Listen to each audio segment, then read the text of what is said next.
Masalah-masalah pernikahan yang Anda harus ketahui sejak sekarang sebelum menikah. Bukan untuk menakut-nakuti Anda, tapi dengan tahu masalah-masalah yang sering terjadi di pernikahan ini, Anda jadi lebih persiapan sama calon pasangan nanti sebelum menikah, membuat kesepakatan-kesepakatan. Gak boleh begini, gak boleh begitu. Supaya gak jadi masalah. Karena faktanya orang masuk ke pernikahan hanya modal yakin, modal gimana nanti, modal niat untuk ibadah, gak ada ilmu, gak ada antisipasi. Tahu-taunya udah saling melukai aja. Oke, langsung saja ya. Semua kisah ini nyata. Saya dengar secara langsung dari klien-klien saya yang pernah curhat tentang rumah tangga mereka. Anda harus tahu dan antisipasi sejak sekarang dengan calon pasanganmu. 1. Perkara keuangan. Ini sangat banyak jadi masalah. Suami yang diam-diam kasih ke adiknya uang, diam-diam kasih ke orang tuanya, tanpa ngasih tahu istri. Ketika istri tahu, suatu saat dengan caranya sendiri, istri bertanya, kenapa sih harus diam-diam ngasih ke keluarga?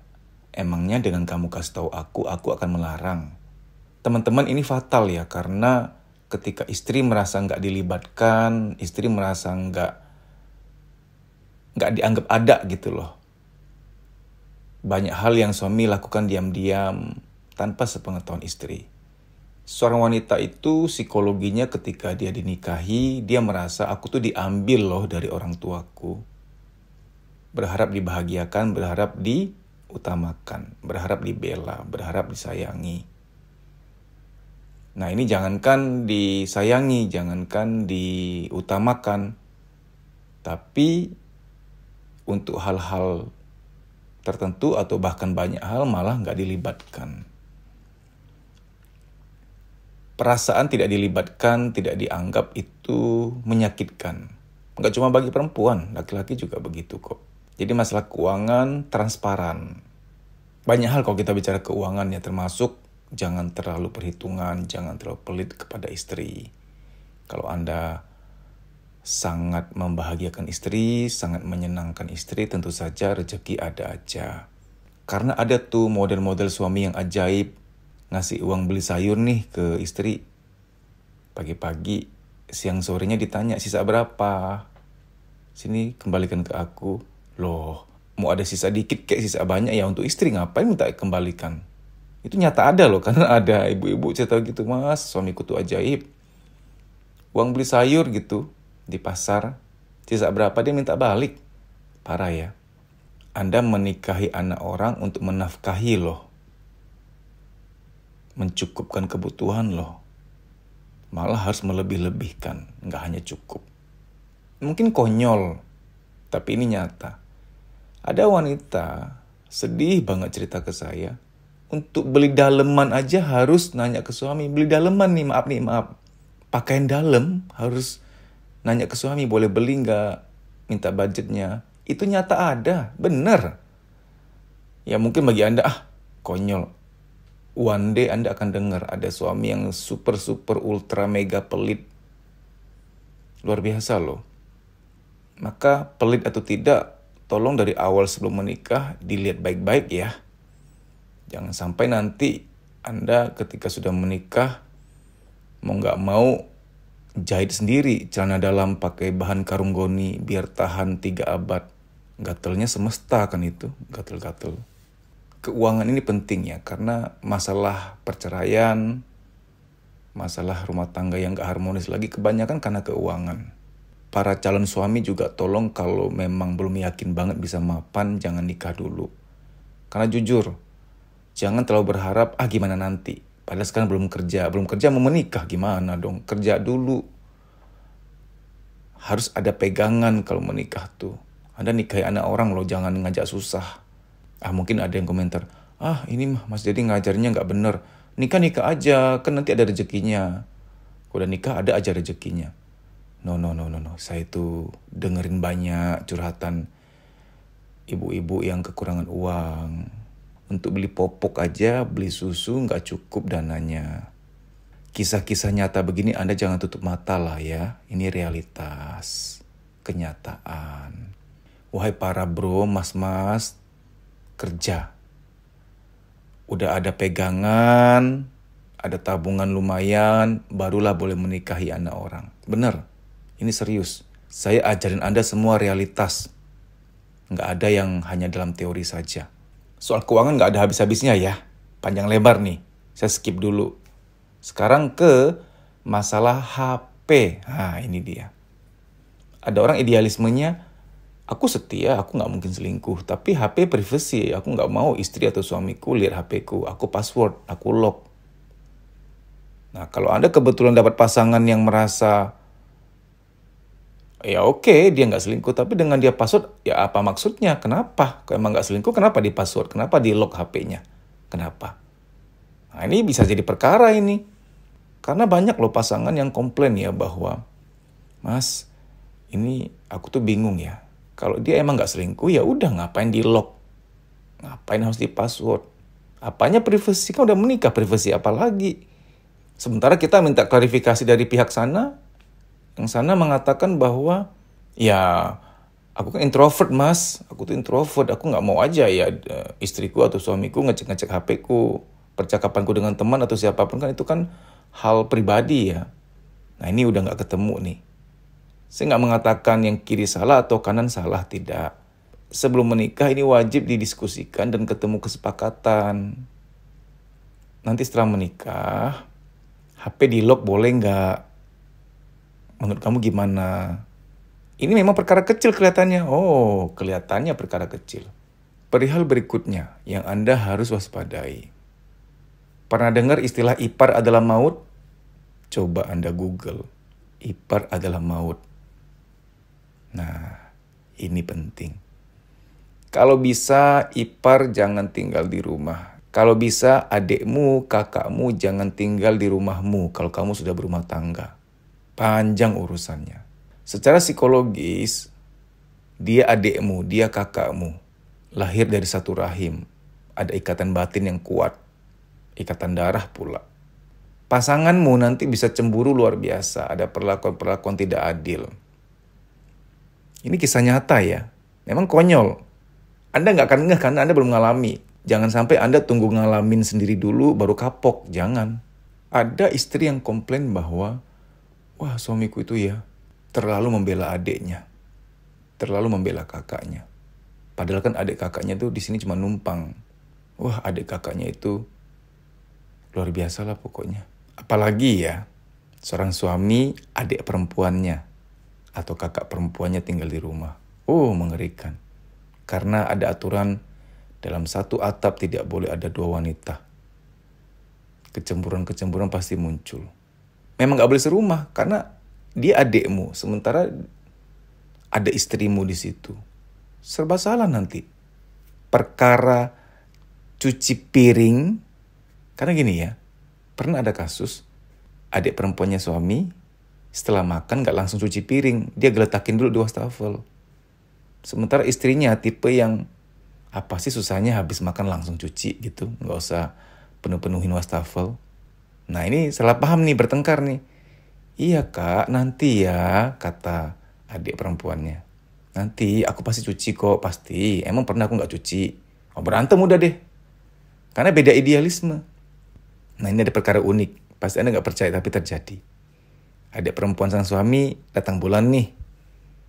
Nah, waktu dia ganti pembalut atau apa, entah gimana.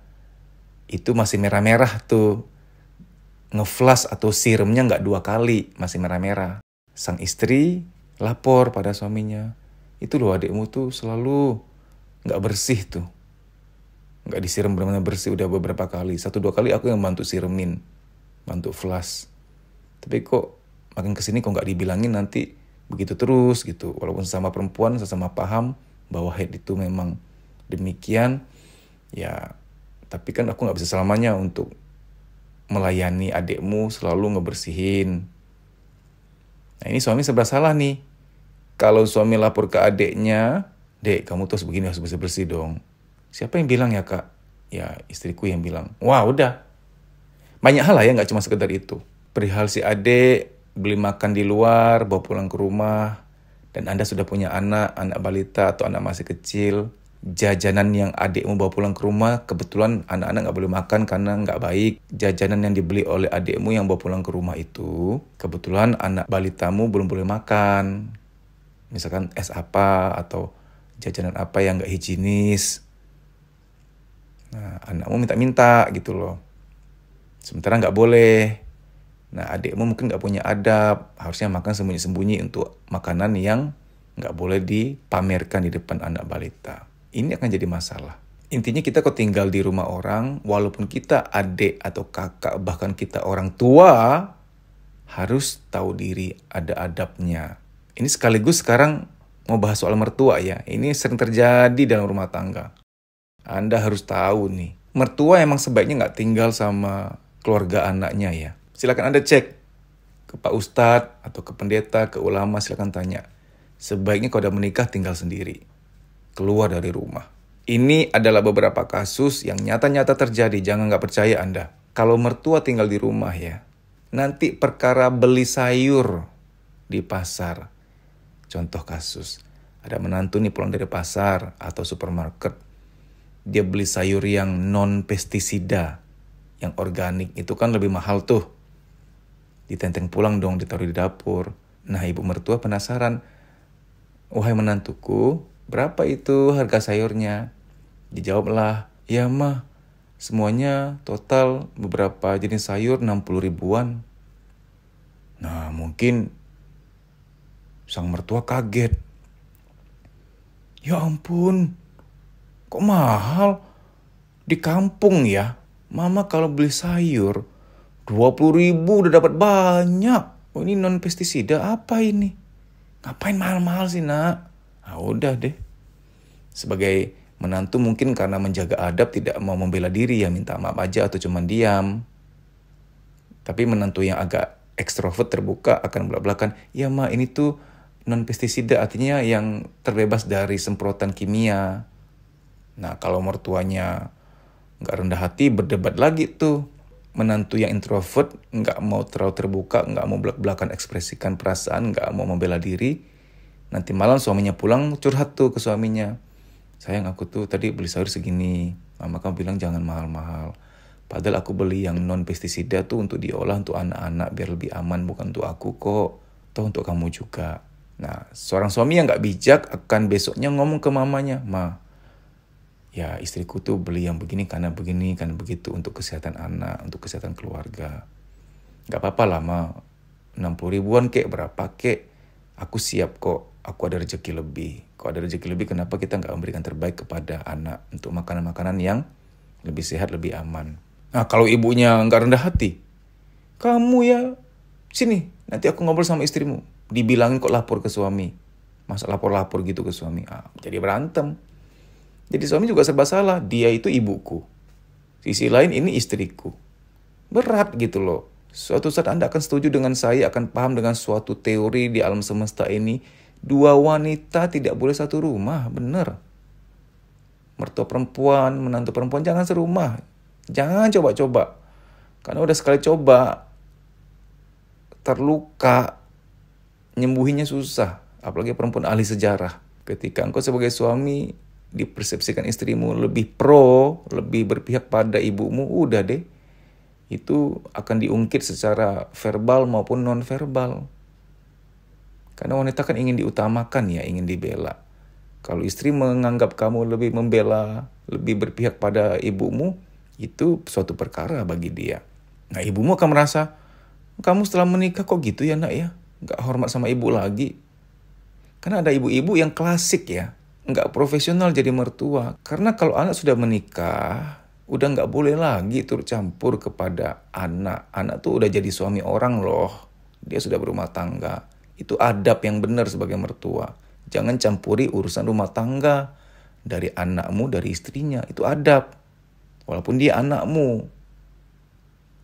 Kalau masih mau ngatur-ngatur anakmu, jangan dikasih nikah dong. Nanti ngerecokin malah panjang urusannya. Nggak banyak orang mau paham ini ya. Dipikir kalau saya ngajarin ini artinya kurang ajar sama orang tua. Izinkan beliau menikmati masa tuanya. Jangan izinkan beliau jadi nahkoda di rumah tanggamu. Nahkodanya adalah kamu adalah imam. Jangan izinkan beliau menjadi nahkoda atas rumah tanggamu. Andalah imam dalam rumah tangga. Nahkoda nggak boleh ada dua. Driver atau supir nggak boleh ada dua sama-sama pegang setir. Ya gimana dong? Setir hanya satu, yang pegang satu.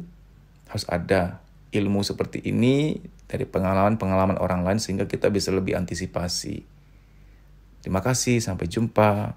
Teman-teman, bagi Anda yang membutuhkan konsultasi atau terapi pribadi secara online via WA call dengan saya untuk berbagai persoalan, masalah rumah tangga, masalah kesehatan, masalah psikologis, sampai yang sangat spesifik seperti fobia, trauma, insomnia, mood swing, anxiety, mental block, inner child, dan lain-lain. Segerakan untuk ambil sesi karena kalau terjadi penyembuhan pada batin kita, hidup kita lebih cerah, lebih terang, menjalani hidup lebih ringan.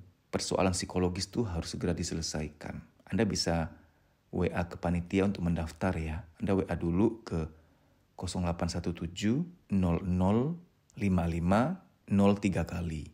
Nomornya terpampang di layar, silakan dicatat dan WA. Baik, terima kasih, sampai jumpa.